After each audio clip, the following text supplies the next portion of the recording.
So lucky you, you get to do some errands with me, but the first errand is a good one. We are at one of my favorite places in Boulder. That's not somewhere outside, we're going inside, and I'm gonna pick up something that I've been really looking forward to, so let's go inside. I got it. Looking so forward to reading Megan's book. Big fan, really a big fan of all women's sports, but especially women's soccer the past couple years. So many amazing role models on the U.S. women's soccer team, and it's amazing to see them stand up and ask for more, because that's something I think a lot of women have trouble doing, is saying, hey, I deserve more. I'm doing just as much work, I'm kicking butt, and I deserve to get paid more for it. So really looking forward to hear more of her story and just see how she kind of became this badass woman that she is. Okay, I decided to not actually take you on all my errands with me because it's too boring. I really just have to go to Target because I need a planner for 2021, and I need some wrapping paper so I can wrap Sage's presents, and then I have to go to Trader Joe's and wait outside in a cold line and pick up some food. So not too exciting. I'll check back with you when I'm home. So as you saw this morning, it is snowy, icy, cold here in Boulder, and so that's been my past couple runs, is running on this slippery surface and just trying to stay upright. So I thought today would be a good opportunity to talk about how running on snow or ice can impact running. I think the couple of the biggest things are, one, when your muscles are cold, they cannot contract as well. So that's good for what is one of the ways that's going to affect how fast you can run. And it also should impact how you dress. Like, I know there's people who love running in shorts even if it's 30 degrees or below. And I can understand that shorts can be more comfortable sometimes, but that's definitely impacting not only how fast you can run, but since your muscles are cold, you're also gonna be at a higher risk for injury. So one of the reasons to keep your legs warm, or two of the reasons to keep your legs warm, is to keep at least help your muscles out a little bit for muscle contraction, and then just to prevent injuries. The other big thing, of course, is snow and ice, slippery surface. So you obviously just can't push off as well. So that's huge for how fast you can run. And so when I take these factors in for myself and for the athletes I coach training, speed work and trying to hit certain paces for workouts just goes out the window. If possible, this time of year, I will tell my athletes that we can adjust their schedule based on conditions. So if they're supposed to have a speed workout on Wednesday, but a blizzard's supposed to come in, but Tuesday's supposed to be nice, if I think they're ready for the speed workout, I'll move the speed workout up a day so they can run on a better surface and actually get in a quality workout. If it's just going to be snowy all week, we'll probably talk through it and see what's best. Obviously, this is where maybe traction devices or putting screws in your shoes can help a lot. But if I keep that workout in, it's gonna be more effort-based, and I'm not gonna give somebody a pace. And I'm gonna tell them to be careful and to be fully warmed up and make sure their muscles are warm and do a really good warm-up. Because it's not worth it. Like, all it takes is one fall, one slip that pulls your muscles the wrong way, and then you're out for weeks. And Sage actually has a little story on that one. He was running with a certain team, and the coaches pushed all the runners to still try to run really fast in slippery conditions, and one of the runners got hurt, and then he was out for months. And I'm not going to do that to any of my athletes. It's not worth it. So that's kind of my thoughts on doing speed workouts in the snow.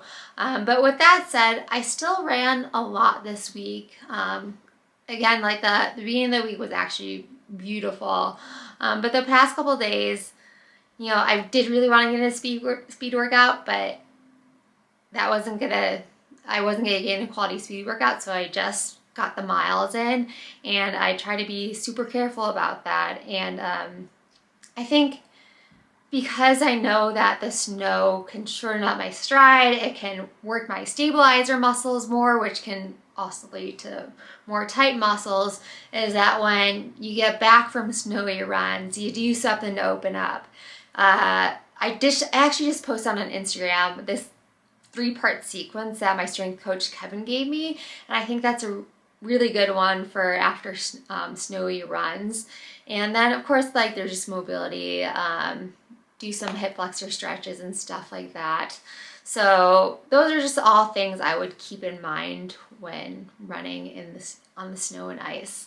All right, so now I will tell you about how my own week went. And to be honest, it was a really up and down week, and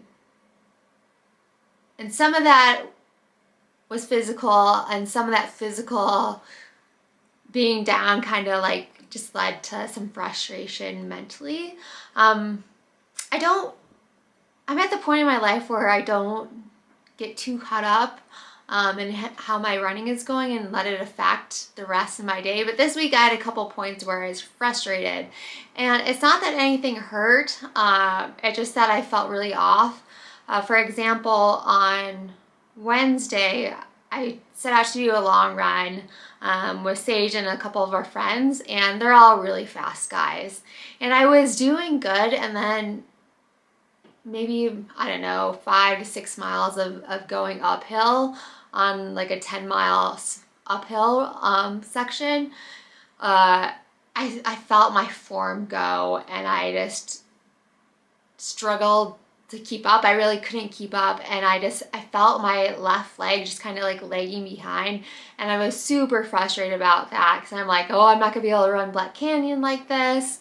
I was just frustrated that it was still going on, and so I felt fine kind of running on the downhills and flats, but I think it was because I love running uphill, and normally that's my strong suit, so to not have it feel like it was my strong suit at this point added more to the frustration.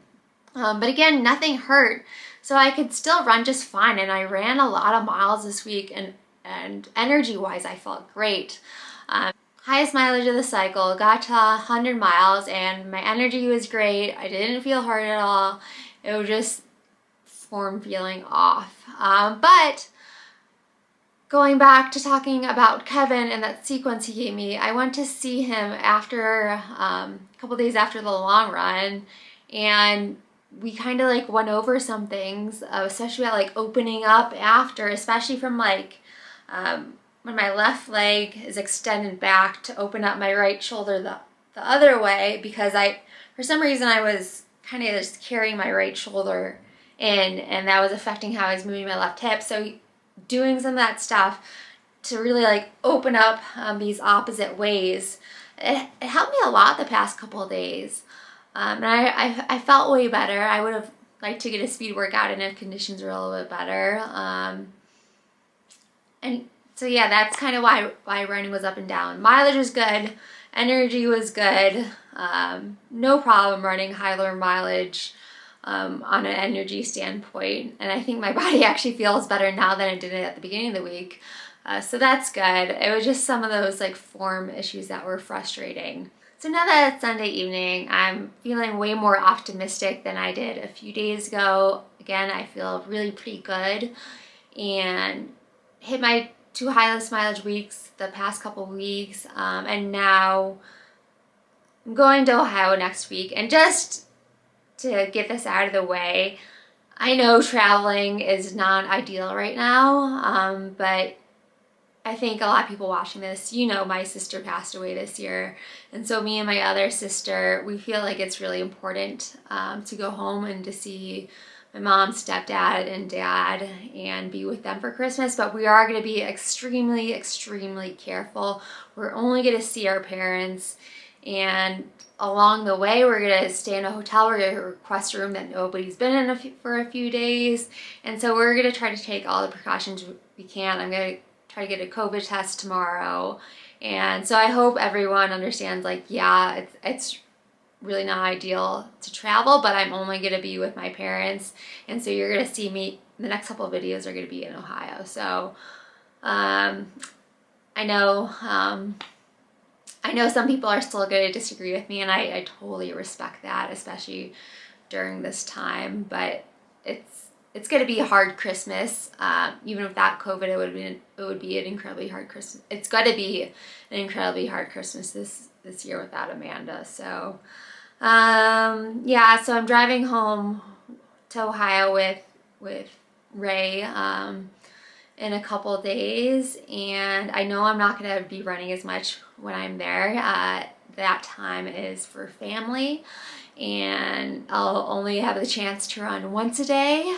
And so yeah, hopefully, I wish I could get in like another high mileage week before taking some recovery weeks, but that's just not how it's going to work out. But hopefully, to just take the next 2 weeks of December pretty easy, and January is going to be an awesome month of training. So fingers crossed for that. You never know how things are going to work out.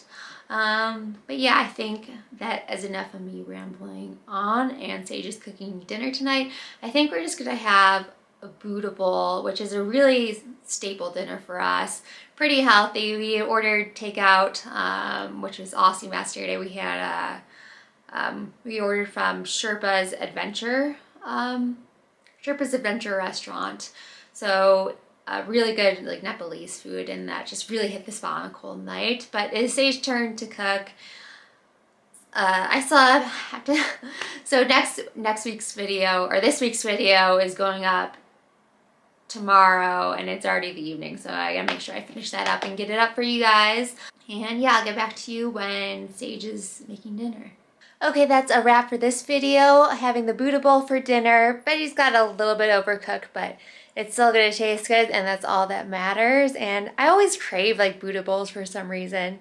Well, I guess it's not for some reason. I'm sure it's because a lot of nutrient density in it. And so like I know it's like this super healthy thing that maybe not everybody craves, but I think, I've been plant-based long enough where like I really crave meals like this, and then I feel really good after. So eating well tonight to start off. Tomorrow's Monday, so we're gonna start off the week well. And yeah, that's it for this video. Thank you so much for watching. As always, until next time, keep running wild.